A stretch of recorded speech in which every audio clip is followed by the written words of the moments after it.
যারা আমার মতো মিষ্টি প্রেমী তাদের কিন্তু কোনো সময় লাগে না, হঠাৎ করে যখন তখনই মিষ্টি খেতে ইচ্ছা করে। আর যখনই মিষ্টি খেতে ইচ্ছা করে তখনই তো আর দোকানে গিয়ে মিষ্টি কিনে খাওয়া যায় না। কিন্তু ঘরে সবারই রুটি করার আটা থাকে, তো আটা দিয়েই আজ আমি এই মিষ্টিটা বানিয়ে দেখাবো। ভীষণ সহজ একটা রেসিপি। অনুরোধ করব পুরোটা দেখার জন্য, স্কিপ না করে। আর ভালো লাগলে অবশ্যই লাইক, শেয়ার, কমেন্ট করো। যারা নতুন বন্ধু তাদের অনুরোধ করব আমার রেসিপি ভালো লাগলে আমার চ্যানেলটা সাবস্ক্রাইব করে আমার পাশে থেকো। নতুন পুরনো সব বন্ধুদের পুপুর রান্নাঘরে স্বাগত জানিয়ে আমার আজকের রেসিপি আমি শুরু করছি। আমি দেখো প্রথমেই একটা বাটিতে আটা নিয়ে নিয়েছি, রোজকার যে রুটি খাবার আটা, সেই আটা। তো আমি এই মেজারমেন্ট কাপটা মেপে এই কাপের 2 কাপ আটা নিয়েছি। তোমরা যে কোনো জিনিস দিয়ে মেপে নিয়ে করো, আর আন্দাজে করতে পারলে তো হবেই, তবে মাপ মতো করলে চিনির শিরাটা ঠিকঠাক হবে। এখন এর মধ্যে আমি ময়াম দেব। তার জন্য আমি দিয়ে দেবো 1 টেবিল চামচ সাদা তেল। এই চামচটা কিন্তু ছোট, সেই জন্য এই চামচের 2 চামচ দিলে এটা 1 টেবিল চামচের সমান সমান হবে। আর দেব 1 টেবিল চামচ মতো গাওয়া ঘি। তো এই ঘিটা দেবে, তাহলে খেতে ভীষণ ভালো হবে, স্বাদ গন্ধ সব ভালো হবে। আর ময়ামটাও কিন্তু ঘি দিলে খুব ভালো হয়। তো আমি 1 টেবিল চামচ সাদা তেল আর 1 টেবিল চামচ নিয়ে নিলাম গাওয়া ঘি। ঘিটা কিন্তু অবশ্যই বেশ ভালো হতে হবে। এখন আমি এটা খুব ভালোভাবে ময়াম দিয়ে নেব। ময়াম দেওয়াটা খুব ভালোভাবে দিতে হবে, এটা কিন্তু একটা জরুরি পর্যায়।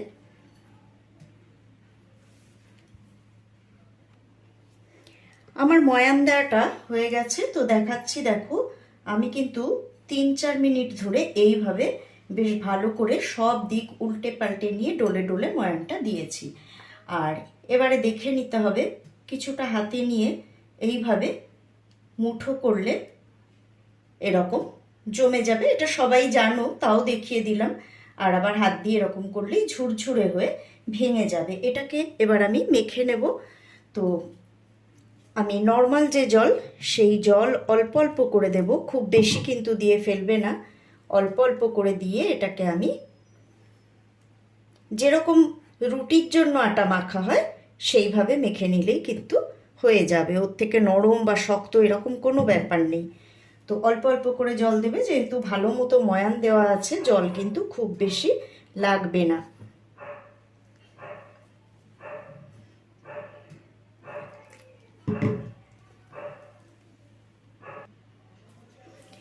তো আটাটা মাখা হয়ে গেছে দেখো।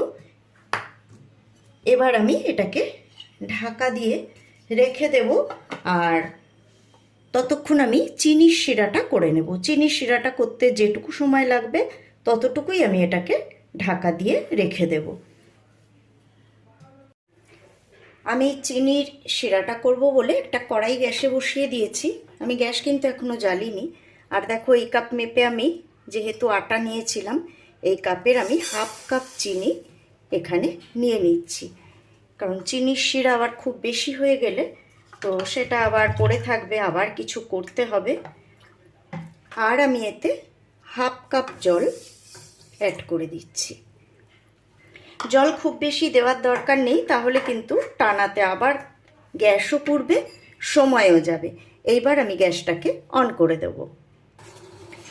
তো চিনিটা কিন্তু গলে গিয়েছে, এটাকে আমি আরও কিছুক্ষণ জাল দেব।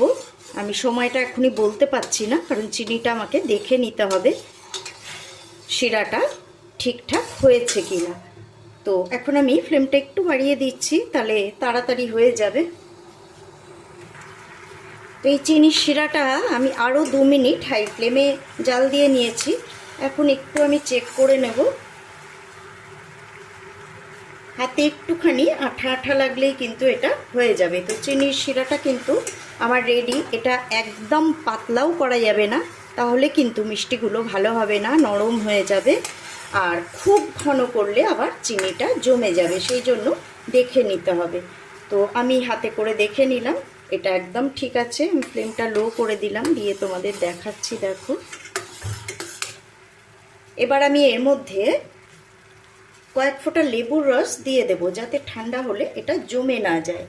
দেখো, অল্প একটু লেবু নিয়েছি, 2-3 ফোঁটা দিলেই কিন্তু হয়ে যাবে, বেশি দিতে হবে না। এবার আমি এটা গ্যাস থেকে নামিয়ে নেব। আমি গ্যাস থেকে চিনির শিরাটা নামিয়ে নিয়েছি, আর এর মধ্যে 2টো এলাচের দানা আমি গুঁড়ো করে নিয়েছিলাম, সেটাকে দিয়ে দিলাম। দিয়ে এখন আমি এটাকে ঢাকা দিয়ে এক সাইডে রেখে দেব।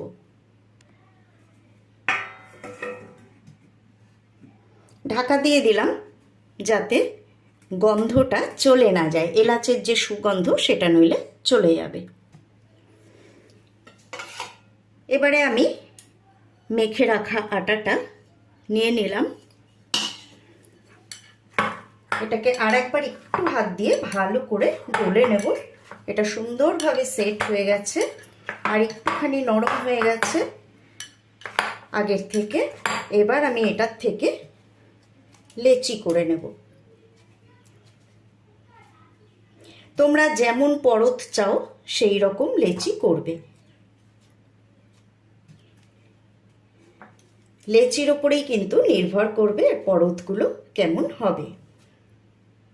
তো আমি দেখো এইটার থেকে এরকম 5টা লেচি করে নিলাম, তবে লেচিগুলো কিন্তু সমান করতে হবে, এইটা মাথায় রাখতে হবে।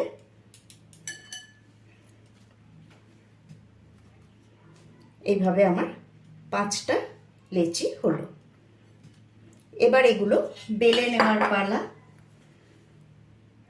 তো আমি দেখো এটা ভালো করে পরিষ্কার করে নিয়েছি। এবার এখানে আমি ছড়িয়ে দিলাম আটা, আর এইভাবে লেচিগুলো করে নিয়ে আমি এখানে রুটিগুলো বেলে নেব।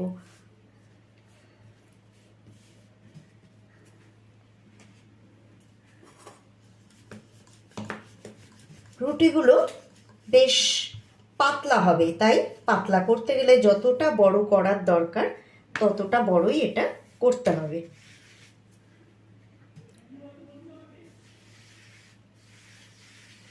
মোটা রাখা চলবে না, যত পাতলা করবে তত কিন্তু ভালো হবে।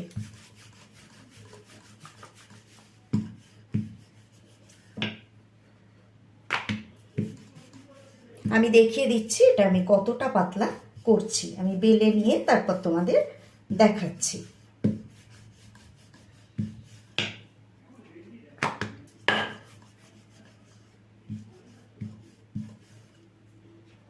যতটা বেলে পাতলা করা যায় ততটাই করে নেবে।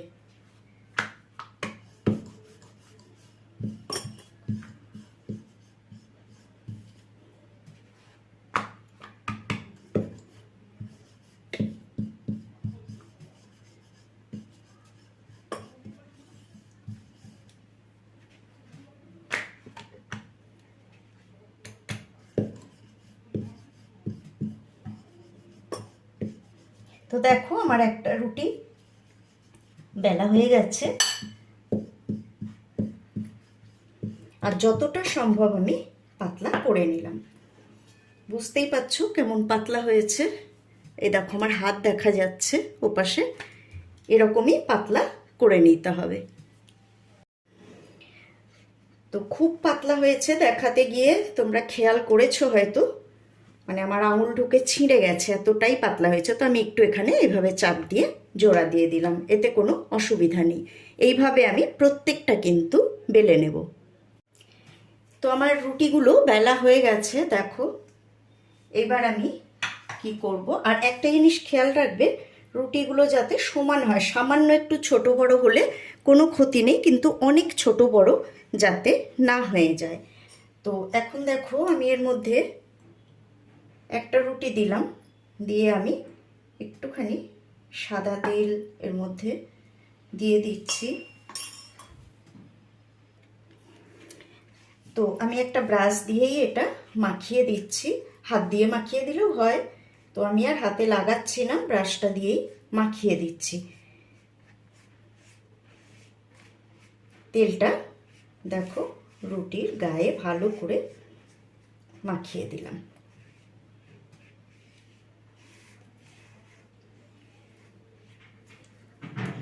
এবারে এর উপরে ওই আটাই আমি একটুখানি ছড়িয়ে দিচ্ছি। এইটা করলে তবেই কিন্তু লেয়ারটা ভালো হবে।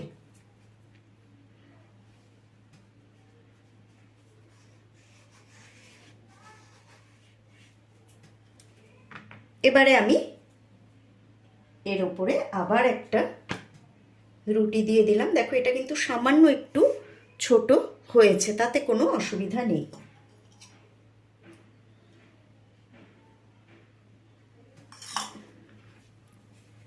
আবার ওই একই প্রসেসে আমি তেলটাকে আগে মাখিয়ে নেব পুরোটা।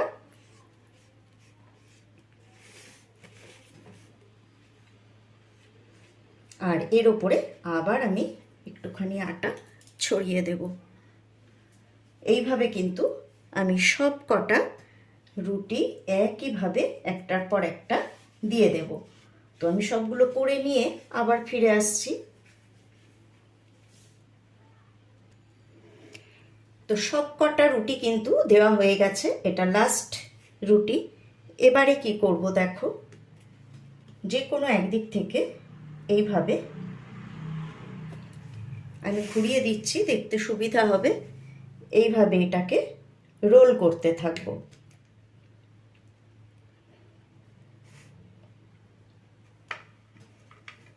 তো দেখো এইভাবে আমি কিন্তু পুরোটা রোল করে নিলাম। রোল করার পর আমি একটুখানি চেপে দেব, নইলে কিন্তু এগুলো খুলে যেতে পারে। একটুখানি এভাবে আঙুল দিয়ে চেপে দেব।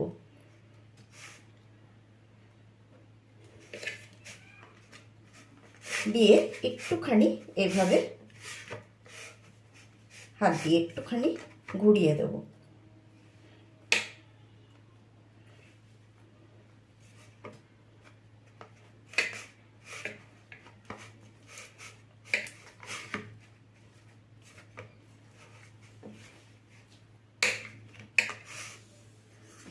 দেখো এরকম একটা লম্বা রোল হয়ে গেল। এবারে এটাকে আমি আবার এখানে নিয়ে নিয়েছি, আর নিয়ে এখান থেকে আমি এটাকে পিস করব। এইভাবে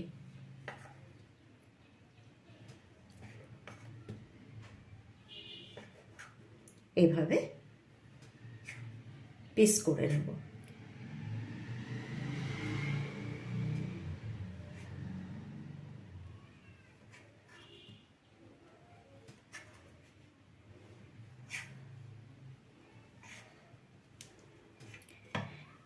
তো দেখো পিস করে নেওয়ার পর কিন্তু বোঝা যাচ্ছে মাঝের লেয়ারগুলো। এবারে আমি এই সাইডগুলো একটুখানি এরকম করে দিচ্ছি, কিছুই না, না করলেও হবে, আমি করে দিচ্ছি। এটা দেখতে একটু ভালোও লাগবে, একটু অন্যরকম হবে দেখতে, এই জন্য এগুলো একটু হাত দিয়ে এরকম করে দিচ্ছি। এ দেখো কি সুন্দর লেয়ারগুলো বোঝা যাচ্ছে। তো আমি দেখো একটা কড়াই বসিয়ে এতে সাদা তেল দিয়ে দিয়েছি, আর তেলটা কিন্তু অল্প অল্প গরম হয়ে গেছে। আমি দেখো একটা ছোট্ট আটার টুকরো এর মধ্যে ফেলে দিলাম, অতিরিক্ত গরম হয়নি। ওই দেখো হালকা হালকা বুদবুদ উঠতে শুরু করে দিয়েছে এটার মধ্যে। তো এই অবস্থাতেই কিন্তু এগুলো আমি ভাজার জন্য দেব। তো দেখো আমি এর মধ্যে দিয়ে দিচ্ছি। অতিরিক্ত গরম হলে তখন দিলে কিন্তু এগুলো পুড়ে যাবে, ভালো ভাজা হবে না।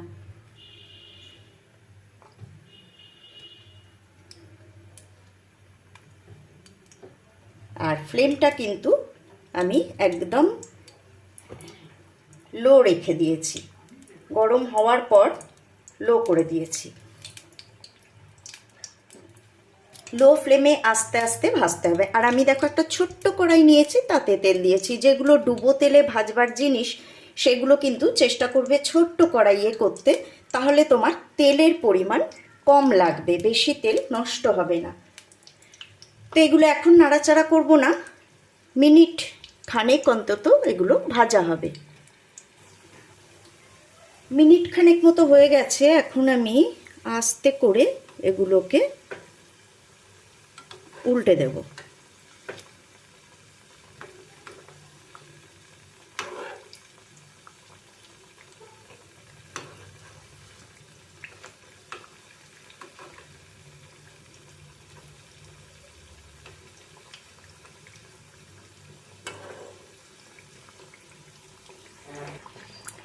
তো দেখতেই পাচ্ছ আমি এগুলোকে আস্তে করে উল্টে পাল্টে 5 মিনিট ধরে কিন্তু ভেজে নিয়েছি, একদম লো ফ্লেমে। একটু ধৈর্য ধরে এটা ভাজতে হবে। তোমরা বুঝতে পারছো কি না এই না, এই দেখো লেয়ারগুলো পরিষ্কার বোঝা যাচ্ছে। যত ভাজা হয়ে যাবে সুন্দরভাবে লেয়ারগুলো পরিষ্কারভাবে বোঝা যাবে, আর এগুলো কিন্তু অনেকটা হালকা হয়ে আসবে। আর এতে দেখো এখন ঠিক সুন্দর একটা সোনালি কালার এসে গেছে। তা এখন আমি এগুলোকে নামিয়ে নেব, আর গ্যাসটা কিন্তু অফ করে দেব, কারণ তেলটা আমি আবার একটুখানি ঠান্ডা করে, যতটা গরম আছে এই তেলে আমি ভাজবো না, একটু অফ করে এগুলোকে তুলে তারপরে আমি গ্যাস অন করে আবার ভাজবো দ্বিতীয় লটটা। তো এইগুলো এখন আমি তেল থেকে তুলে নেব।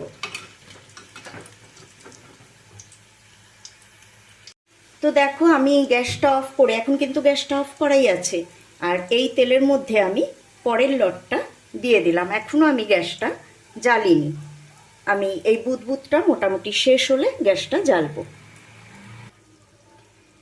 তো বুদবুদটা দেখো প্রায় শেষ হয়ে এসছে, এখন আমি গ্যাসটা আবার অন করে আর একদম ফ্লেমটা কিন্তু লো করে দিলাম। খুব প্রথম কথা হচ্ছে এটা ফুটন্ত তেলে, প্রচণ্ড গরম তেলে ভাজা যাবে না, তাহলে কিন্তু ভেতরটা কাঁচা থেকে যাবে। একদম কম গরমে লো ফ্লেমে একটু সময় নিয়ে এপিট ওপিট করে ভাজতে হবে। তো দেখো আমার সব কটা ভাজা হয়ে গেছে, আর এখন আমি এগুলোকে রসে দিচ্ছি, দুবারে দেব। এগুলো অল্প অল্প গরম আছে, এগুলো কিন্তু রসে ডুবিয়ে রাখার কোনোই দরকার নেই, এরকম একটু এপিট ওপিট করে নিলেই হয়ে যাবে, একটু এপিট ওপিট করে তুলে নিলেই হয়ে যাবে।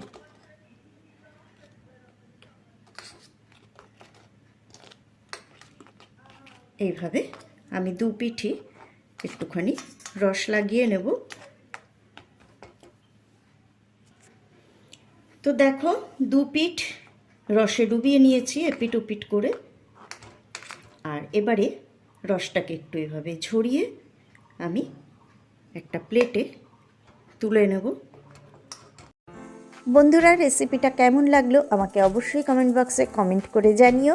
আজকে এই পর্যন্তই বিদায় নিচ্ছি, আবারও ফিরে আসবো পরের পর্বে এরকমই সুন্দর কোনো রেসিপি নিয়ে। সবাই ভালো থেকো, সুস্থ থেকো, সাথে থেকো।